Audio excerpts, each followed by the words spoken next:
नवोदय 2017 ला आलेला हा प्रश्न आहे. बस बेटा, नवोदय 2017 ला आलेला प्रश्न आहे. याच्यामध्ये काय मूळ अवयव म्हटले. आपल्याला मूळ संख्या माहिती आहेत. मूळ संख्या 1 ते 100 मध्ये किती मूळ संख्या आहेत? 25. किती आहेत? 25. तुम्हाला लिहून पण दिलेल्या आहेत त्या. कोणकोणत्या? 2, 3, 5, 7, 11, 13, 17, 19, 23, 29 अशा 97 पर्यंत, म्हणजे 97 एक आहे. अशा किती आहेत? 25 मूळ संख्या आहेत. मग मूळ अवयव म्हटलं हे मूळ संख्या तिथे असल्या पाहिजे त्या अवयवामध्ये. त्या उत्तरामध्ये मूळ संख्याच असल्या पाहिजे. उत्तरामध्ये जर मूळ संख्या सोडून संयुक्त संख्या असेल तर ते उत्तर राहणार नाही.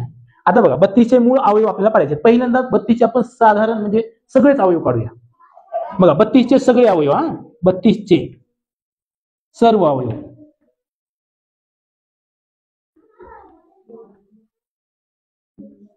बघा 32 एकच्या पाड्यात 32 आहे का? एकच्या पाड्यात 32 आहे का?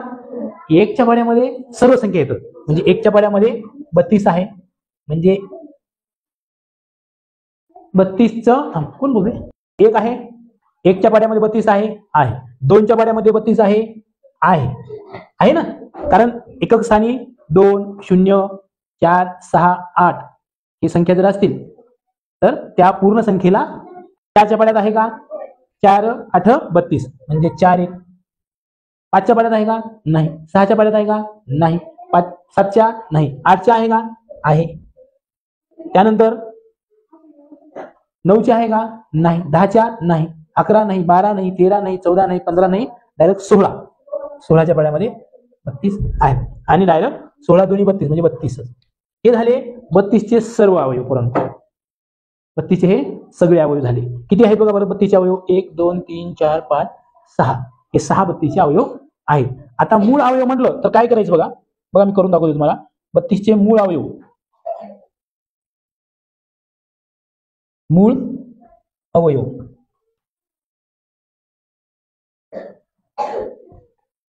बघा या 32 ला जर 2 न भागलं तर पोरांनो एक जाऊ द्यायचं. एक नाही करायचं. एक ही संयुक्त ही संख्या नाही आणि मूळ ही संख्या नाही म्हणून एक घ्यायचं नाही. 32 ला जर 2 ने भागलं पोरांनो तर येतं 16. 16 2 32 आहे का? त्यानंतर खाली लिहायचं 2 गुणिले, आता परत 2 ने भाग जातो बघा 16. 16च्या पाड्या 2च्या पाड्यामध्ये 16 आहे. बे 8 16. 2 गुणिले 8.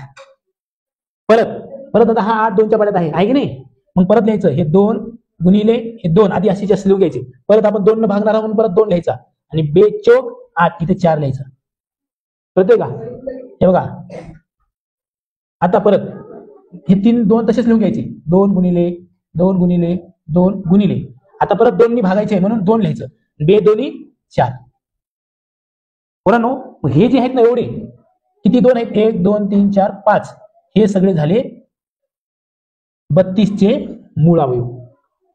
आणि हे त्याचं उत्तर आलं 32 चे मूळ अवयव झालं. 32 चे मूळ अवयव. कळतंय का? बे 2 4 4 2 8 8 2 16 16 2 हे एवढं आलं पाहिजे. त्याला म्हणायचं मूळ अवयव. उत्तरामध्ये हेच पाहिजे. जर उत्तरामध्ये तुम्हाला 5 दिलं तर चालेल का रे? नाही येणार. 5 येणारच नाही उत्तरामध्ये. येईल का रे? 5 येणार नाही. किंवा 6 पण येणार नाही. समजतंय का? दुसरी एक संख्या देतो. ते मूळ अवयव घेऊ. कितीचे? 16 चे. बघा 16 चे मूळ अवयव. बघा काय करायचं पोरांनो? 16 चे मूळ अवयव बरोबर 16 ला 2 ने भाग जातो ना. 2 गुणिले 16 ला 2 ने भागल्यावर उत्तर किती येतं रे? 82. इथे किती लिहू मी? 8. परत हा 2चा 2 लिहिला गुणिले, आता परत 2 ला 8 ला 2 ने भाग जातो म्हणून 2 लिहायचं. बेचोक 8 इथे 4 लिहायचं. परत 2 गुणिले असंच लिहायचे. परत 4 ला 2 ने भाग जातो म्हणून 2 लिहायचं आणि आलेलं उत्तर लिहायचं. बे 2 4. आता जाईल का परत 2 ला कशाने भाग? नाही. पण एक बे एक बे पण आपण काही घेत नाही. बघा बे 2 4 4 2 8 8 2 आलं का? खेळा म्हणायचं मूळ अवयव. जर तुम्हाला 20 चे मूळ अवयव म्हणलं पोरांनो बघा 20 चे मूळ अवयव 20 चे बघा काय करणार? 2 न पहिल्यांदा 2 गुणिले 2 न 20 ला भागलं तर किती येईल उत्तर? 10 येईल. 2 गुणिले 10.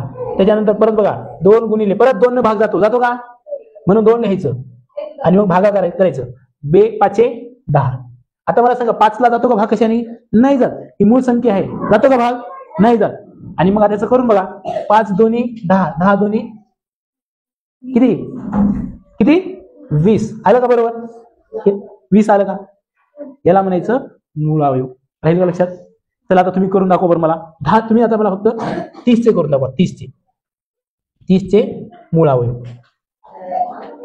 चला करा बरं, बघूया आपण. हे लिहून घ्या आणि